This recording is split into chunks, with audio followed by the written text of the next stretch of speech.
बिस्मिल्लाहिर्रहमानिर्रहीम। हकीम ज़ीशान हैदर आपकी खिदमत में हाजिर है। आज हम एक ऐसा मौजू आपकी खिदमत में लेके आए हैं कि जिस मौजू पर अमूमी तौर पर बात नहीं की जाती या इस मौजू को ज़्यादातर नज़रअंदाज कर दिया जाता है। हमने दुनिया के तमाम शोबाहाए ज़िंदगी में तरक्की कर ली है, मेडिकल साइंस ने भी बहुत ज़्यादा तरक्की कर ली है, लेकिन मेडिकल साइंस की तरक्की के बावजूद भी आज भी हमारा मरीज़ परेशान है। क्यों? इसकी बहुत सारी वजूहात हैं। आज हम इन्हीं वजूहात पे बात करेंगे। सबसे पहले इसमें हमारे जो मौजू आता है नाकिस अद्वियात। मार्केट में हमारे पास जितने भी हमारे हुक्मा हैं उनको अच्छी अद्वियात नहीं मिल पाती। कई ऐसी अद्वियात हैं जो जहरीले स्प्रे वगैरह जो हमारे खेतों में कैसान करते हैं, उनकी वजह से कई ऐसी नायाब जड़ी बूटियाँ हैं जो ख़त्म हो गई हैं, नापैद हो गई हैं।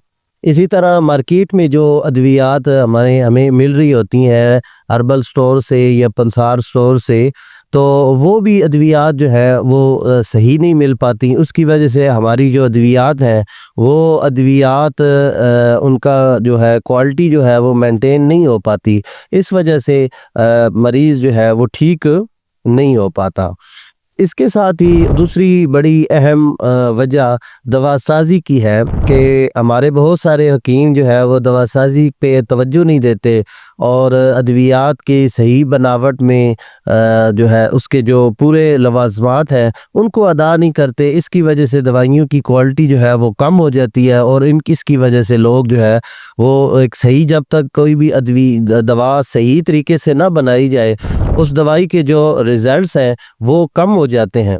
इसी तरह एक बहुत बड़ी वजह तशख़ीसी गलती है। होता क्या है कि जब भी कोई एक मरीज़ आकर अपनी एक अलामत या कई अलामतें जब अपने डॉक्टर या हकीम के पास बयान करते हैं तो हकीम या डॉक्टर उसी जो है अलामत को या उस अलामत का पस मंज़र देखे बग़ैर ही जब भी किसी भी बीमारी का तशख़ीस करके दवा तजवीज़ जल्दबाजी में दवा तजवीज़ कर देता है, तो उसी वजह से कई दफ़ा ऐसे होता है कि हमसे डॉक्टर से या हकीम से तशख़ीसी गलती सरज़द हो जाती है।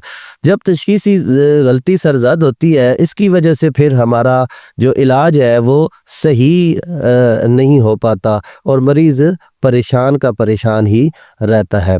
इसके लिए एक मिसाल है कि कुछ अर्सा पहले हमारे पास एक मरीज़ा आई तो उन्हें बहुत ज़्यादा डायरिया था, पेचिस का बहुत ज़्यादा मसला था।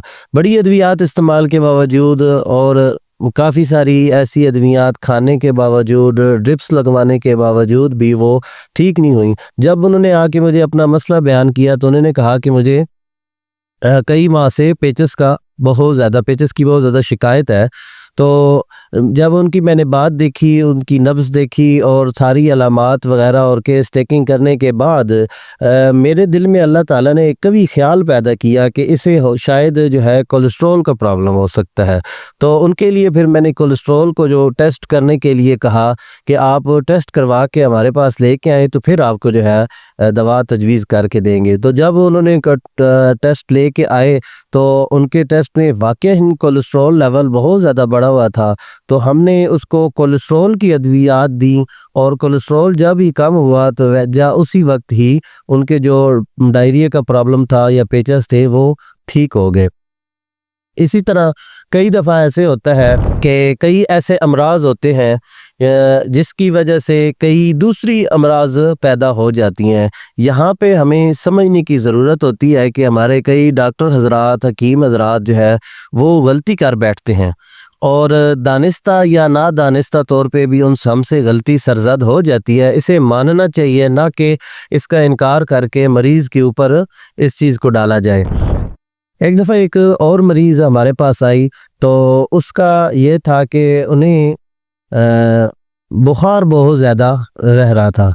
तो जब भी डॉक्टर के पास गई तो डॉक्टर साहब ने जो भी तजवीज़ की, देखा कि बुखार है, उन्होंने बुखार का इलाज किया। लेकिन जैसे ही बुखार का उन्होंने इलाज किया तो उस खातून को जोड़ों के दर्दों का मसला बहुत ज़्यादा होना शुरू हो गया और इसी तरह करते कई साल गुजर गए और वो ठीक नहीं हुई।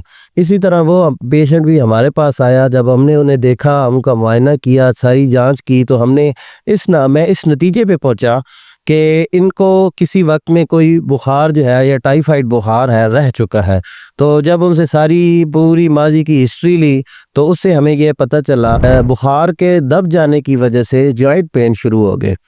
تو پھر جب ہم نے اس خاتون کو کہا کہ آپ کو دوبارہ بخار آئے گا، ہم ایسی ادویات آپ کو استعمال کروا رہے ہیں جس سے آپ کو دوبارہ بخار آئے گا، اور اس بخار کے آتے ہی آپ کے جوڑوں کے درد جو ہے وہ ختم ہو جائیں گے، لیکن آپ نے بخار کو روکنے کی کوئی بھی دوا نہیں استعمال کرنی۔ تو اسی طرح ہم نے انہیں جب دوبارہ ایسی ادویات استعمال کروائیں کہ جن سے ان کا دبا ہوا بخار وہ باہر آیا، اور باہر آیا تو اس کے بعد ہی جب اوپر سے ہم نے اس کے اگلا جو سٹیپ لیا، اس کی جو دوا بنتی تھی اس کے مزاج کے مطابق ہم نے وہ دوا استعمال کروائی، تو اس سے وہ خاتون جو ہے وہ ٹھیک ہو گئیں، اور آج بھی ہمیں ڈھیروں دعائیں دیتی ہے۔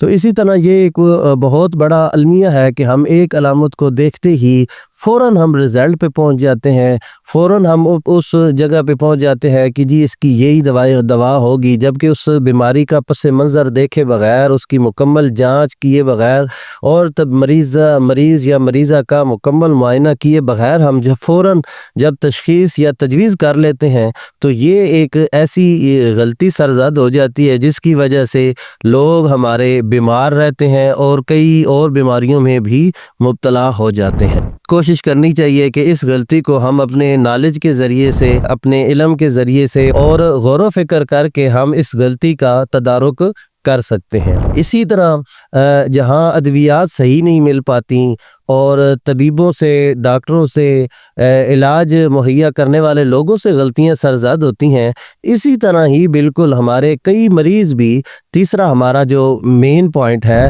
مریضوں کی طرف سے کی گئی غلطیاں۔ جس طرح ڈاکٹروں سے، طبیب سے ایک غلطی سرزد ہو جاتی ہے، اسی طرح ہمارے کئی ایسے مریض ہوتے ہیں جن سے غلطیاں سرزد ہو جاتی ہیں، تو اس کی وجہ سے وہ اپنی بیماری سے مکمل طور پر باہر نہیں نکل پاتے۔ اس میں سب سے بڑی وجہ مریض کی لاپرواہی ہے کہ مریض کسی بھی اپنی بیماری کو سیریس نہیں لیتے، تو سیریس نہ لینے کی وجہ سے وقت پہ دوا نہیں استعمال کرتے، اور جس طرح مطلوبہ ہم پرہیز بتاتے ہیں تو پرہیز نہیں کرتے۔ پرہیز نہ کرنے کی وجہ سے بیماری جو ہے وہ جب بڑھ جاتی ہے تو پھر مریض پریشان ہو جاتا ہے اور مزید کمپلیکیشنز کی طرف چلا جاتا ہے۔